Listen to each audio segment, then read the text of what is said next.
Hello, everyone. This is another Freedom to Feel conversation, and my guest today is Ben Oofana.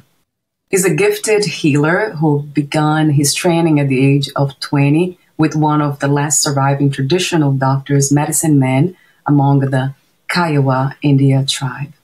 Ben helps people to heal their bodies, minds, broken hearts, and other deep emotional wounds while helping them to increase their capacity to love and be loved, realize their true potential, and fulfill their life's purpose. So I just read part of Ben's bio, but the full bio will be at the end of this video. I guess the question that comes to mind after that brief introduction is, how did you come to be and do what you do today? What's the backstory, Ben, for those who don't know? I think it started off like many of us decades ago, where in early childhood, we were sitting in front of the television set. Our parents used the television as a babysitter. And when they had the cowboy and Indian movies on and the native people were getting killed off, I would be screaming and throwing fits. And conversely, when the natives were winning, I would be like get them. and then into adolescence, there was this powerful draw towards Native Americans and other indigenous people as well. But then I started hearing about the traditional Native doctors, the medicine men and women. And even at that early age, at 14, as I began to learn about these things, I was thinking, if ever given the opportunity, this is what I'm going to do with my life. And so by the time I was 17, I had already saved up, bought a car, and I had what cash I could accumulate. And I made my way as far as Oklahoma and ended up living in a community of predominantly Kiowa Indians. And I started going into the peyote meetings. One of my friends about my age said to his adoptive father, who had taken him in, said, "Hey, Ben wants to go into the peyote meetings." And normally they would say, well, this is only for Native people. We can't let you in. But for some reason, this elderly Kiowa man, Jack, said, okay. And even some of the other Native elders were questioning him, challenging him at first, but then he said, no, this one is different. Let him come in. And it was during the peyote meetings that I first met my mentor. His name is Horace Dokai. He was one of the last surviving traditional doctors. And he was extraordinarily powerful, possessing paranormal abilities. And I saw him, witnessed him treating one of his patients. And it was mind-blowing. I mean, he would actually do things like, at one point he has this patient in front of at the front of the teepee, laying face down on the ground. And then he goes to they have this crescent-shaped moon in the middle of the teepee made out of earth. And then the fire is right behind that. So he takes this live charcoal out of the fire, puts it into his mouth, and he's blowing onto this patient. And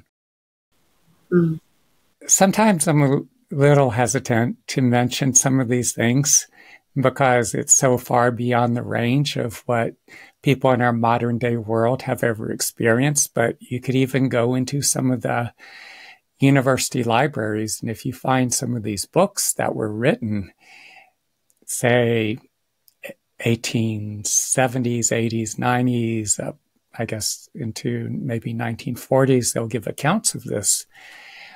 But there's a point at which my mentor actually had this mole come up out of the ground into his hands, and he set it on his patient. And it's interacting, it's somehow participating in the healing process, and he takes it, sets it back on the ground, and it goes back under.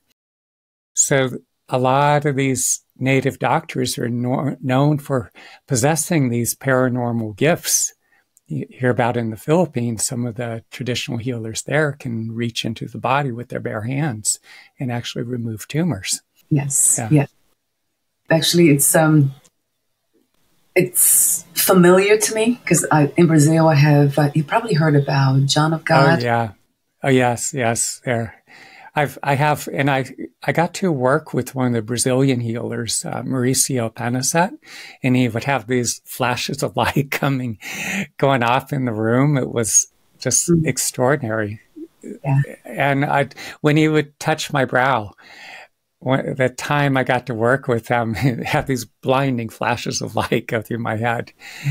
And that was an amazing experience. I wanted to go to Brazil to spend some time with him, but sadly he passed away not too long after I got to see him. But anyway, to continue where you were asking me, I wanted so much to learn these things. And so about a year later, my grades are starting to go down in college. And I was talking with some friends.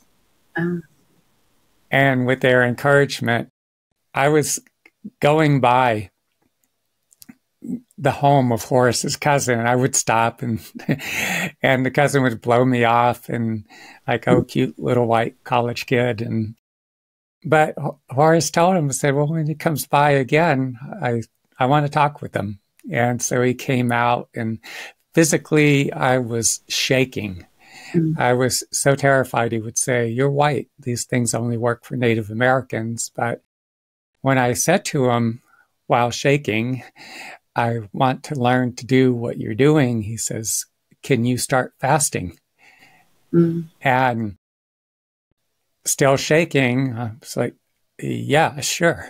And he had me drive down into the Wichita Mountains, not eating or drinking for 2 days and nights. Nothing happened, to my knowledge, on that occasion, but it was his way of determining if I was truly serious. But a few months later, he had me come out to New Mexico. He was living on the Navajo Indian Reservation with his wife and children.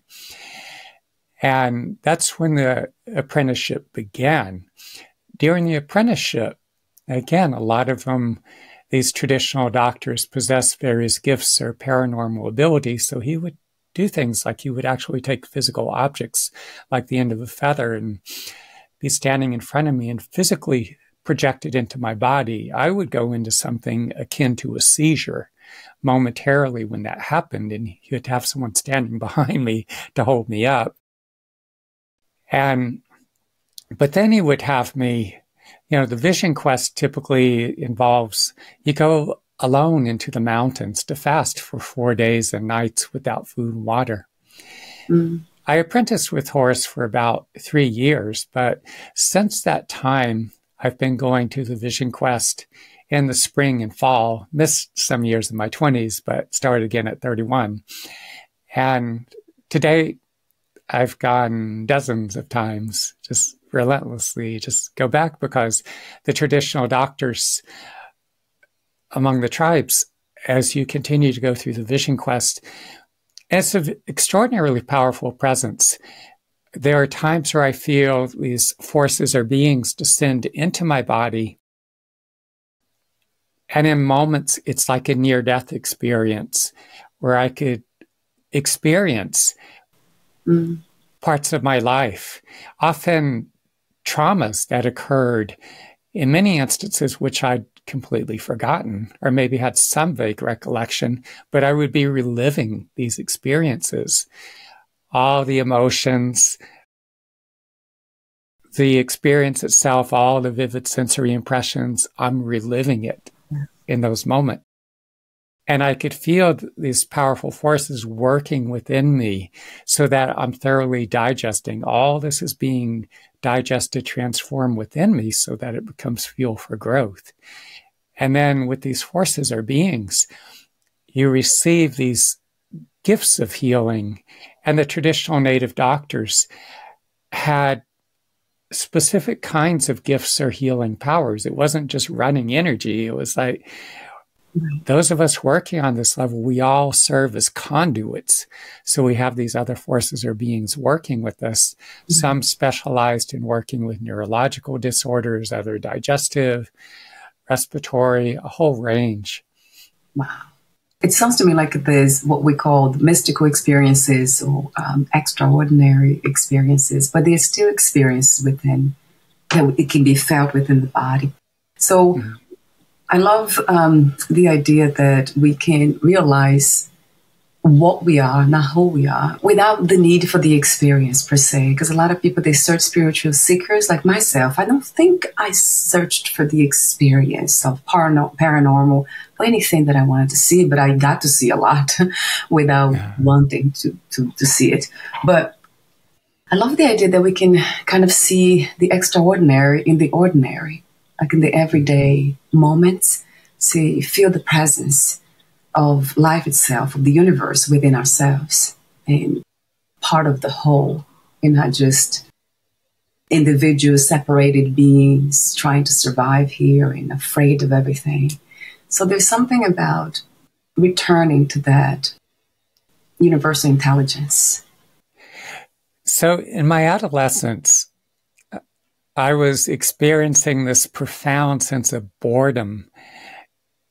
And there's also a sense of emptiness, that something was missing, that the life that so many people in our modern day world live is so devoid of sustenance, the richness, the nutrients. And that's a big part of what drew me to Native Americans, to apprentice with this traditional Native American doctor. And I feel such a profound pull to go back to the mountain because here I come back into this world and I'm working with people, but there's a way in which there's this, it feels very flat to me at times. And when I've had the opportunities, working with my mentor, Horace, spending time in India and Sri Lanka, interacting with other people who possess these extraordinary gifts and capabilities. For at one point, I was spending time with a sadhu from Nepal.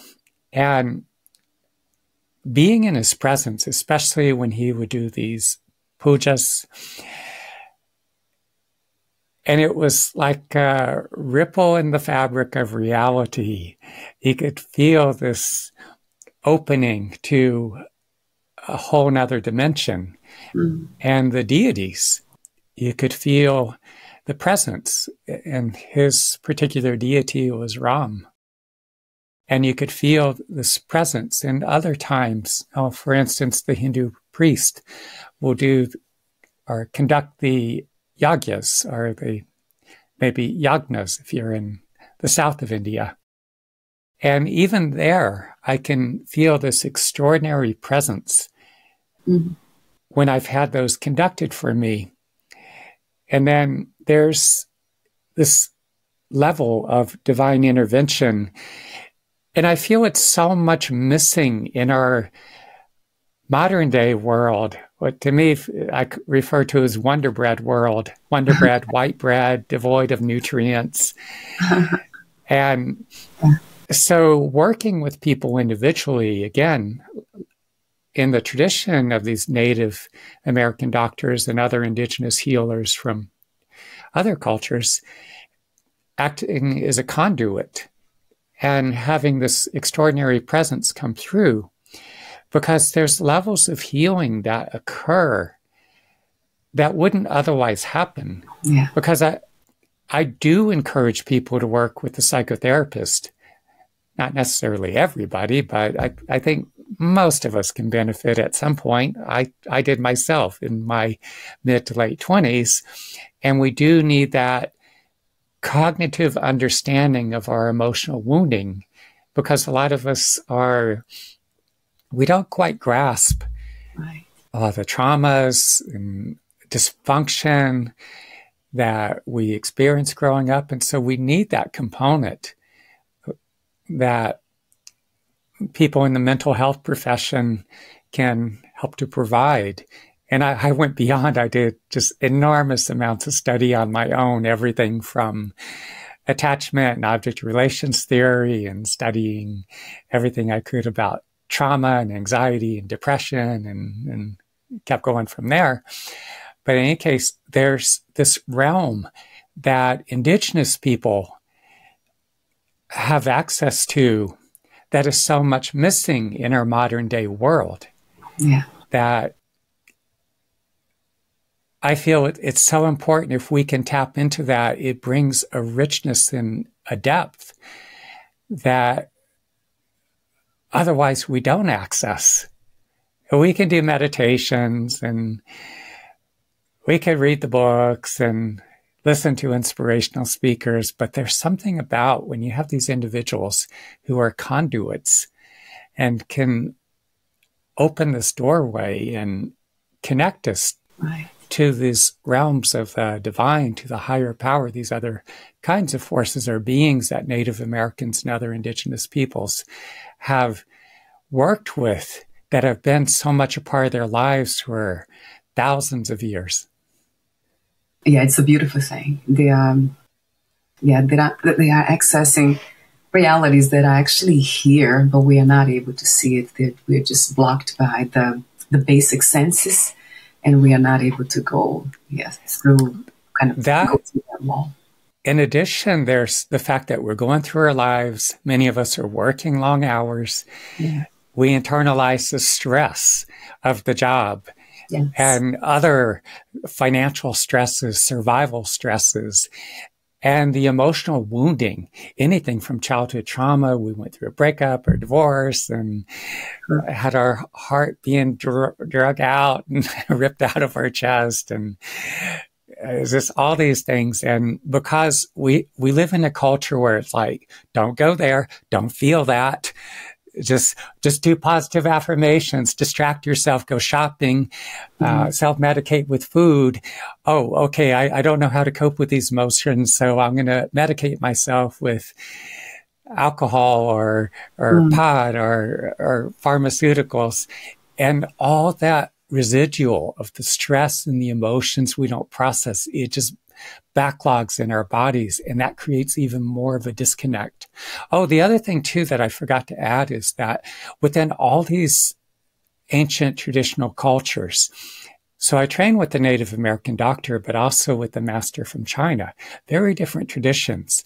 Other traditions, so you go into India, which have some experience within these traditions, Sufi traditions, but all these traditions, there's intensive daily practice.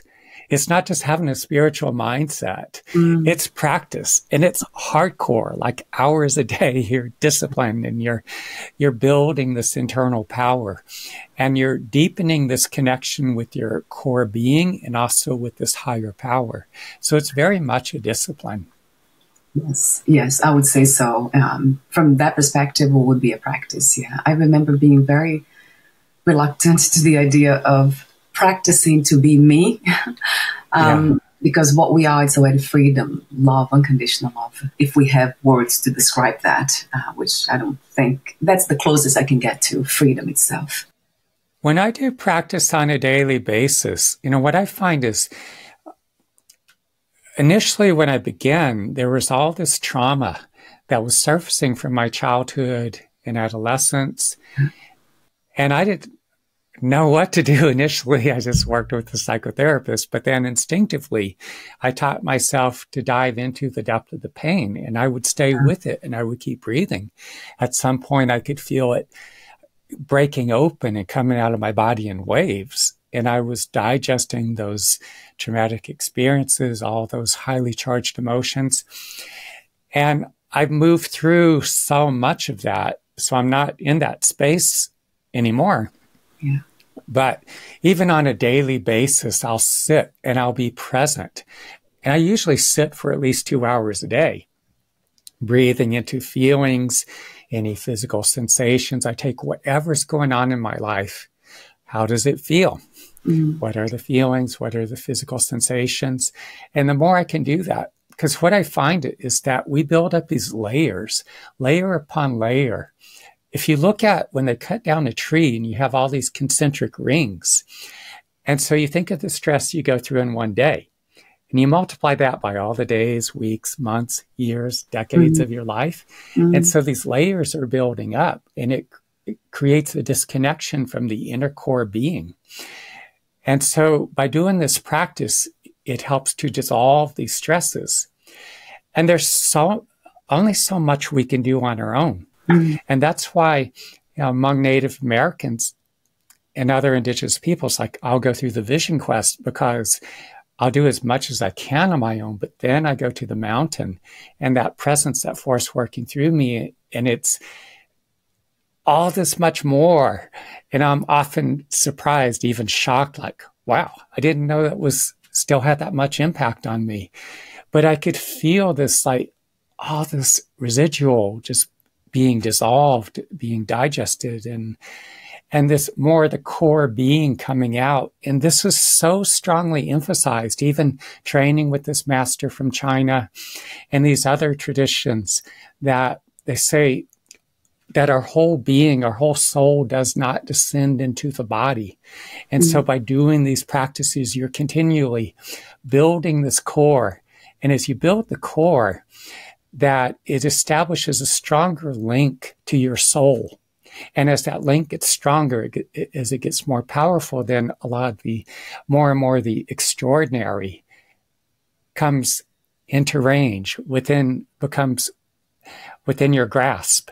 And that divine, that extraordinary presence can move through you to impact other people. And that's how you see a lot of these individuals that are so connected, possess these gifts, that they could facilitate this transformation in the world. That power just touches the lives of everyone with whom they come into contact. Yes, yes. And we, not just you and I, but so many people have seen that in person too. They have had the experience of, especially when they go to India and Brazil, with Native Americans for sure, they feel that. A lot of times they don't really know what it is, but yeah, that would be what you're saying, the divine, pure energy just being manifested here. I have a question for you about the paranormal abilities. Have you developed some of them yourself? And do you apply them to your healing work? As I work with people, as I said, there's that presence, those forces or beings that work through me. So there are times when I'll be working with individuals.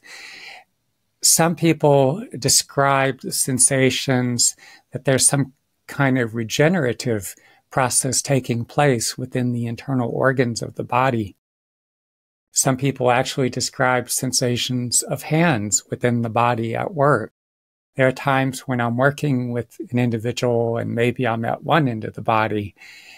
Maybe I'm at their feet and they'll feel other sets of hands working with them. The other sets of hands are somewhere else on the body, and they have their eyes closed and like, okay, how's this happening? He's down there at my feet, and who's this other person here? Yes. And so these kinds of things are common. And there are times where I'm working with an individual and we go through the session, and yet at a point later on, maybe a day or a few days later, they'll feel this presence come back to them because they needed to come back to further the healing process, to do more than what could be done right in that one instance. So they show up again a day or a few days later to do more. How wonderful. So that's part of that transmission, right, Ben? That's in you. So it's called, I think the term is transmission, isn't it?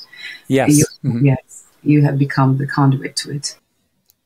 A question that came to mind, I have so many questions here for you, but within this realm of paranormal activities, people doing extraordinary things, that you just have described, like I have heard, of course, I have not been in touch with them, but John of God in Brazil, that's one of, there are more cases too, where they they seem to be so gifted and so open to that divine, pure energy that they help others to heal, as you have described. But they also, at some point, you see that disconnection again, where they begin abusing the people who gave him the opportunity to be healed. So how do you explain that? I'm really happy you mentioned that. Part of me was cringing a bit when you mentioned John of God, because I know what's gone on, and there was serious abuses, which, not to take time away from what we had to communicate, I would encourage listeners to actually go look up, type in John of God and do the search, and you'll know his background and why he was arrested. And I don't know if he's still in prison, but he should be for what he's done. Now, and this is very commonplace in a lot of spiritual traditions. There is a shadow, a very dark, destructive shadow, and there's a reason for this. And I learned this lesson even with my own mentor as well. It was a lesson he never intended to teach me, but I was 20 years old, in my early 20s, and I was seeing how, on one hand, my mentor Horace, and today, even to this day, he is still the most powerful healer that I have ever encountered, that I even know of, even hearing the accounts of other healers. The things he would do were just so mind-blowing. And yet, on the other hand, where a lot of these healers, and it's more than healers, Indian yogis, gurus, Tibetan lamas, people of other ancient spiritual traditions, Sufi masters and on. The reason they get into so damn much trouble is because there's this, what you call spiritual bypass. The fact that they have not learned to work constructively with their emotions, their own emotional wounding. And a lot of times you have these individuals, and not knowing or understanding or comprehending this aspect of their being, when you have all this spiritual power, it's easy to think you got a free pass, that you're evolved, you're beyond all that stuff. No, you're not. No one, none of us are.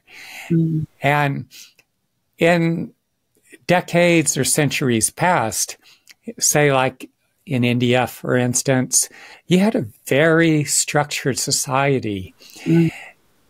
And even among Native Americans as well. And yes, there were some abuses, some misbehavior, but they tended to stay more in line. But you see, in the 1960s, when a lot of these gurus were showing up in the United States from India, and they were just acting out all kinds of crazy sexual escapades and taking advantage of, especially their female devotees. Although, was it Sai Baba, the more contemporary one, and he was known for molesting young guys. But a lot of it is because when we don't learn to work constructively with our emotions, and if you have that spiritual power and you're not dealing emotionally on the emotional level, there's a way in which that emotional component, it gets compartmentalized. It's operating within your body, mind, your psyche. And it creates a filter, but there's a way in which we're blinded. We can't fully comprehend or see what it's doing. And it distorts our vision. And so people that possess these gifts or powers, if they're not dealing with the emotional component, they're more inclined to act out. And it can become quite destructive. And so what it taught me, and I think a big part of it for me too, is the fact that I suffered a lot of trauma in my childhood and adolescence. I could not escape from it. It just consumed me. It was so all-consuming that it forced me to deal with it. And I would hate to think how crazy I would be if I had all that trauma and just disconnected from it. And I have witnessed that among people of different traditions where they do the bypass, spiritual bypass. So that's why I emphasize the importance that, you know, our life experiences, our subsequent cognitive, emotional responses, it all needs to be digested. We need to be learning to work constructively with our emotions in order to build the foundation.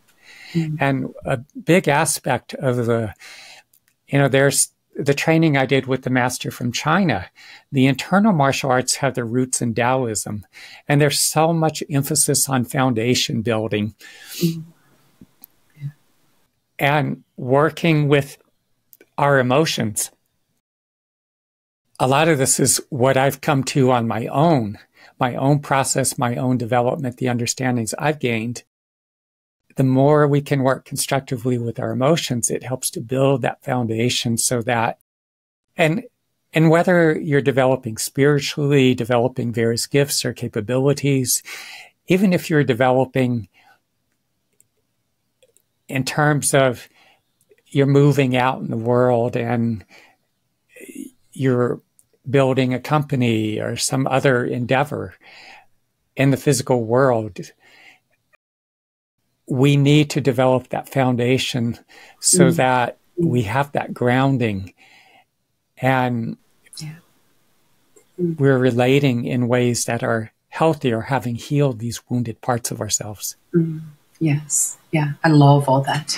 What's not to love about everything that you said? It's very, very much true to me, and very clear that we need to connect to all parts.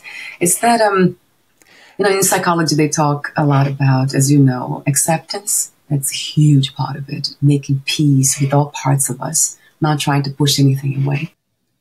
Talk to me for a moment. I know you have been talking already, and I lured that question before the recording about traditional Native American healing practices and modern psychology. And you just mentioned that beautifully, that it is a good combination. But it has not been done yet. As you know, there's a lot of reluctance and, let's say, resistance to bringing spiritual, traditional spiritual knowledge, truth to the field of psychology. So how do you see that? Is that changing somehow these days? Are we making a beautiful movement towards the merge of these two ideas?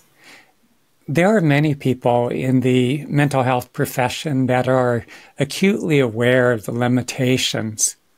I know at times, even though I'm not trained, I don't have haven't gone through earn the degrees, say, to work as a psychotherapist, and that's fine. And yet I'll be teaching classes, or at least I was on a weekly basis up until COVID. And as I would be addressing people's issues within that scope of, within that framework of class, and I felt that my hands were tied behind my back because there are limits to what can be done in that context. On one hand, we do need the intellectual understanding. And even to this day, I continue to read and study. I listen to psychotherapists, psychiatrists, those in the mental health profession, because it gives me a lot of insight into, we have pathologies from our family of origin. We have the societal pathologies that are manifesting in the world. For instance, and okay, maybe I'll offend a few people, but the whole MAGA cult crazy, that's very pathological. And you see the instance of, this barbaric invasion of, Russia invading Ukraine, for instance, and it's just so horrendous. And you have these really sick individuals within our House of Representatives. I'm just giving an example of how this manifests in the world, that are blocking aid to Ukraine. And so you have a combination of you have these Ukrainian defenders who are dying on the front lines. You have the missile attacks where they're blasting apart people's apartments as they're trying to sleep at night. And not only that, just Russia intends to continue to attack Poland, Lithuania, Latvia, Estonia. So let's be realistic of what's happening in the physical world. And so there's these shadow aspects. Maybe I'm going off on a tangent, but I want to bring myself back real quick. I feel it's so important. Okay, you're asking about the limitations of, say, conventional psychotherapy. Okay, we need to understand the pathology. And I do listen to people in the, I have tremendous admiration for psychiatrists, for instance, Bandy X. Lee. I love to listen to her speak. But then on the other hand, we need these interventions. We need to do these practices, like I described, to bring ourselves into our physical body, to connect with our feelings, our physical sensations, to digest our emotional responses. We need the interventions. For instance, as I go through the Vision Quest, as I work with people individually, it's transmuting a lot of the suffering that we carry within our bodies. And we each have a responsibility to do the work, because there's our own emotional wounding that we carry. But what a lot of people fail to understand is, all this toxic consumption, because we feel this empty void, we're addicted to our smartphones. We spend all this time scrolling and swiping, and all this rampant consumerism. We buy all these products and buy, accumulate more and more. And yet it's all the toxic waste generated by our consumption. And we use things for a short period of time. We dispose of them, and the earth cannot sustain our consumption. And the fact that we have this profound disconnect emotionally from these deeper, cognitively as well, from these deeply wounded parts of our psyche, what happens is, and what I see in people's bodies, I see and I feel the emotional wounding that people carry, the parts of themselves that are shut down and disconnected. And yet again, we were talking about spiritual bypassing. A lot of people want to go up there somewhere, and yet bring yourself back into your body. The emphasis among the Native American and Taoist traditions is that you're drawing spirit into the body, and you're being fully present in your body. The yin yang symbol is, the darker represents the earth and your physical body, and the light represents that spirit, and you're bringing them together. And so there's this merging, there's this alchemy that occurs. And as we do that, okay, again, back up a little bit. What we disconnect from, we are feeding the collective shadow, the dark, destructive impulses, the denial, the disconnect, the infection, the pathology. But the more we can become present, the more that we can face, embrace, digest, we transmute and integrate these as they heal the once wounded parts of ourselves, then there's more of a wholeness. And then what happens is we emanate that, more of that wholeness, impacting all the people with whom we come into contact. And we help to offset the darker, more destructive forces that are at work in the world. The political pathology, again, the example of Russia's barbaric invasion of Ukraine. And I was spending a lot of time in Sri Lanka during its war, and spent a lot of time staying in the former war zone after the war ended. A number of my friends are former rebel combatants, LTTE, former Tamil Tigers. Wow, Ben. Yeah. A lot of them are actually very kind people when you get to know them. The narrative was so distortive. When you get to know them, you find they were fighting for their own survival and for the survival of their own people. And the Sri Lankan government military was perpetrating acts of state terror against those people. God.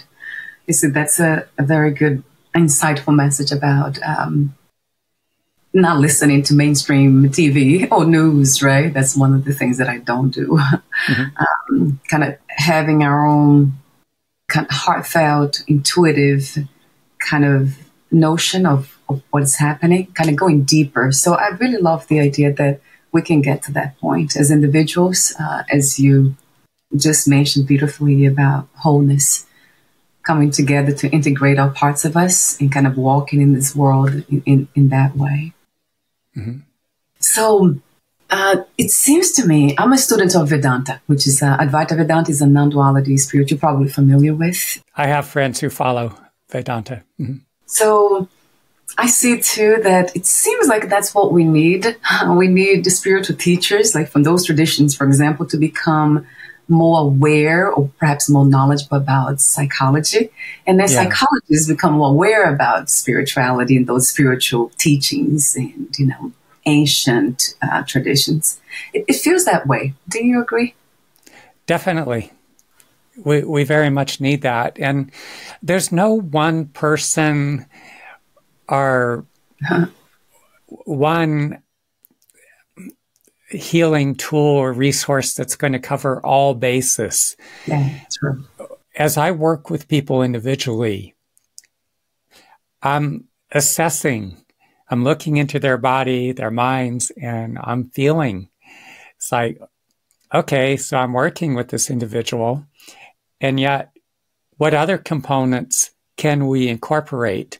Because when you incorporate the most effective tools and resources and practices, that's when you see the profound change.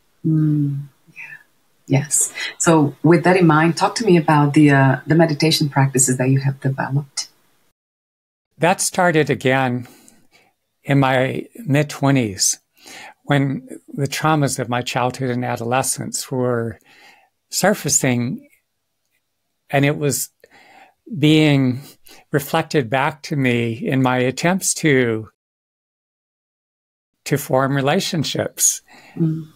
The women that I would form attachments to at that time, in many instances, were also deeply wounded. And it evoked extraordinarily painful emotional responses. And not knowing what else to do, the first thing I did was begin to work with a psychotherapist. And again, it's a very important part of our healing journey for many of us.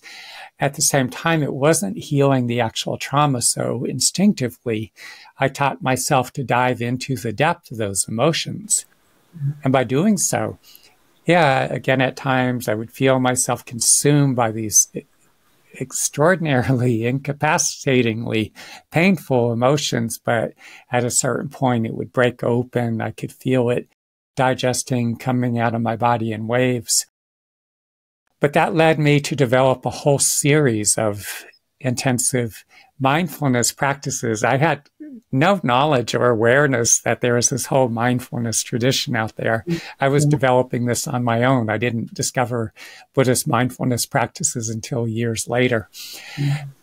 But there are so many different versions of this practice. Say, for instance, whatever challenge or setback, heartache, whatever you're experiencing, if you can take that experience and fully acknowledge it for what it is, you see that individual, for instance, or imagine yourself in the midst of that situation, and then notice what it is you're feeling in response to it, where those feelings, sensations are situated in your body.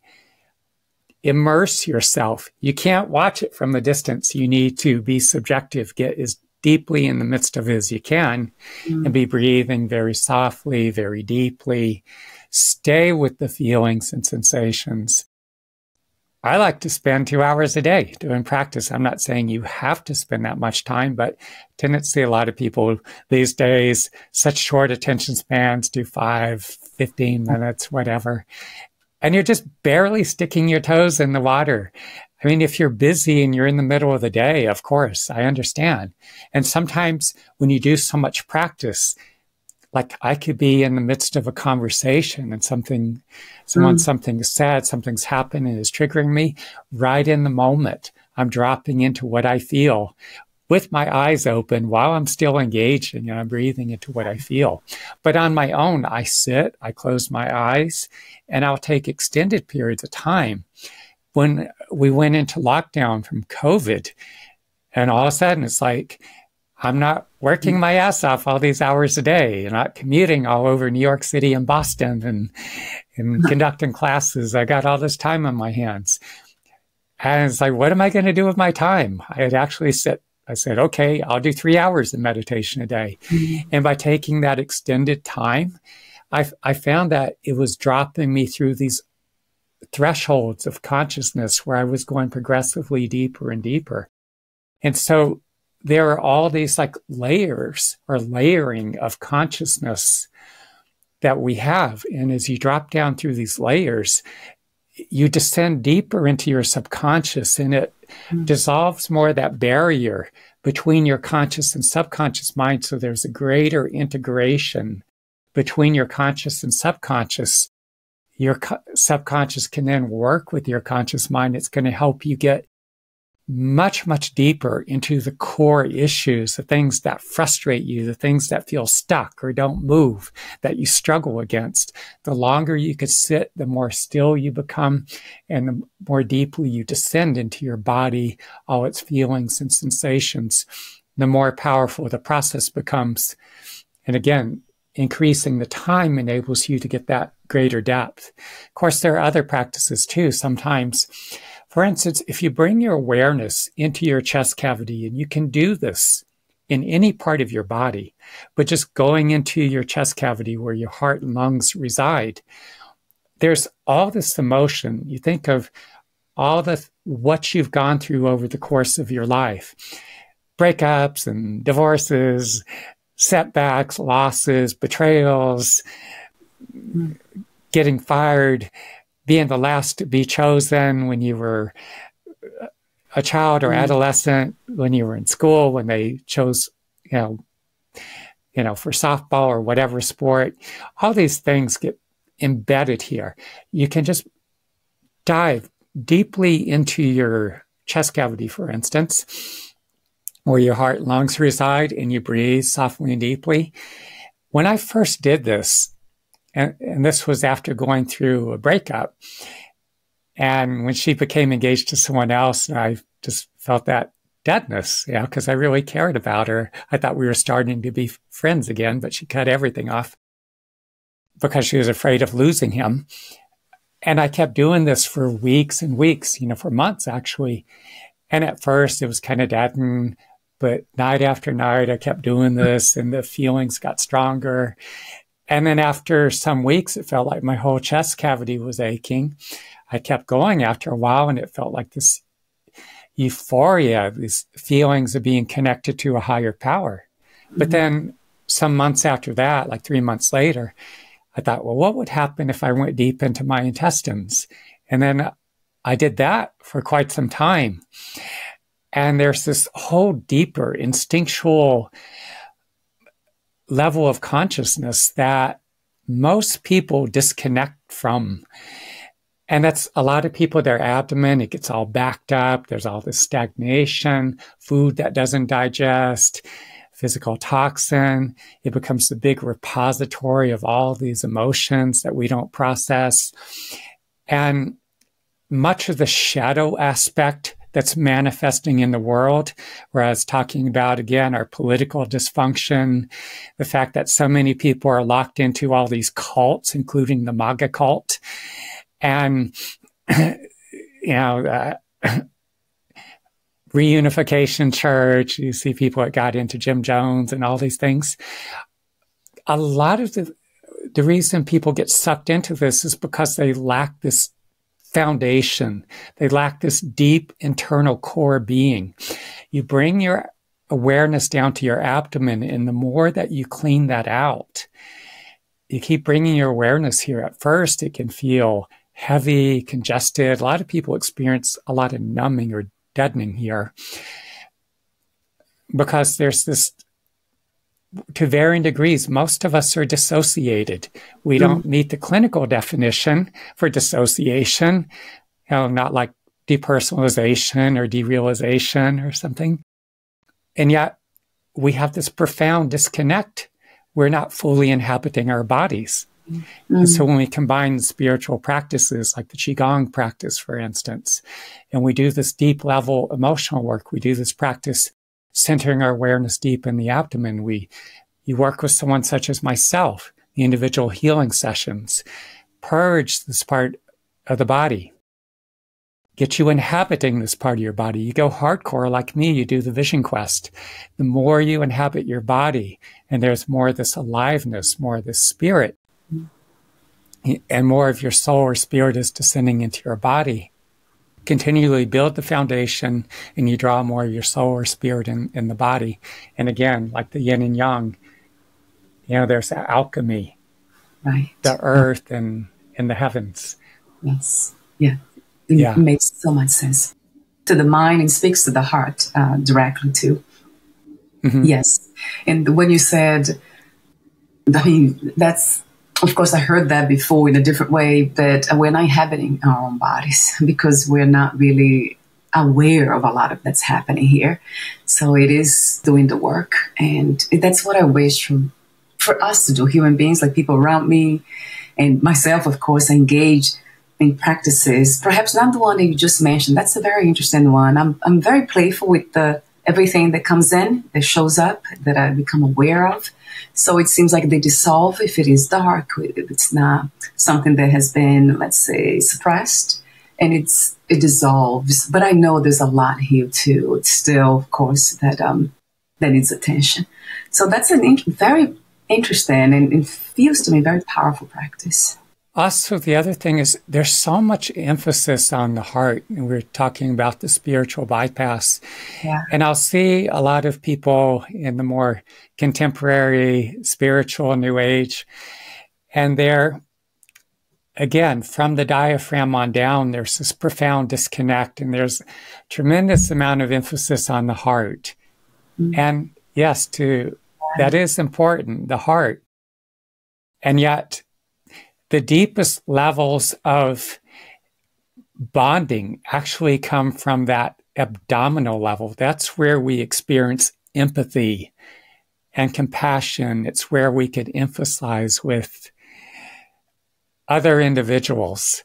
Because of my experience, and when you work in this capacity, and sometimes you have to rely on individuals to help to connect you with their networks of people and all that. And so interacting with some spiritual people, and there's that they don't go beneath the diaphragm, and there can be these ulterior motives.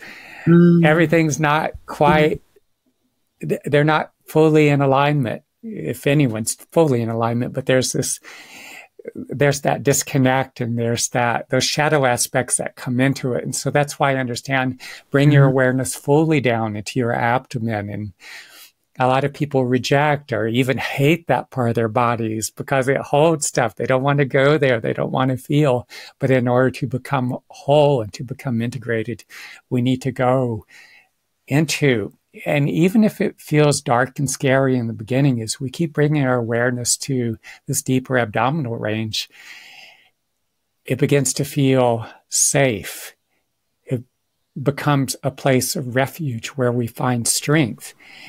And also there's this tremendous creativity and insight and inspiration. And our deepest sense of purpose comes from this abdominal region. Wow, I didn't know that. Yeah. I'm going to do that. Yeah, I have done a lot of healing work at the level of the body too, but I'll do that. I never tried really to focus on the body part, especially as you said, the stomach, that area. I will, and I often have a stomach pain, and I don't know where it's coming from. So it might be related to that. Digestive issues respond very well when I have the opportunity to work with people individually, because I've had people with colitis and Crohn's disease and IBS, and people that were passing blood in their stools and a lot of pain. And Others, chronic diarrhea, they're in the toilet multiple days a week, and that would heal, and they get to where they're no longer in pain or passing blood and could eat pretty much whatever they want, and within reason, of course. Yeah. And yeah, so that heals. But best when people can work with me in person, but even when people have the opportunity to, if I could even share these practices, walk them through these practices over the phone from a distance. You do these practices every day. They do a great deal too, because you have an innate healing intelligence that resides within your own body and mind. You need both to be realistic. But even if all you have is, say, just you're able to work with your innate healing intelligence, that can do a lot to alleviate a lot of the digestive distress, all these things that manifest in our digestive organs. It helps to facilitate the healing therein. I love everything that you speak about. I mean, your presence alone too. Your presence is really beautiful. That's another. Thank you. Because I'm very sensitive to energies, so I'm always kind of, and it's not just the words. There's something between the words that's been said here, communicated.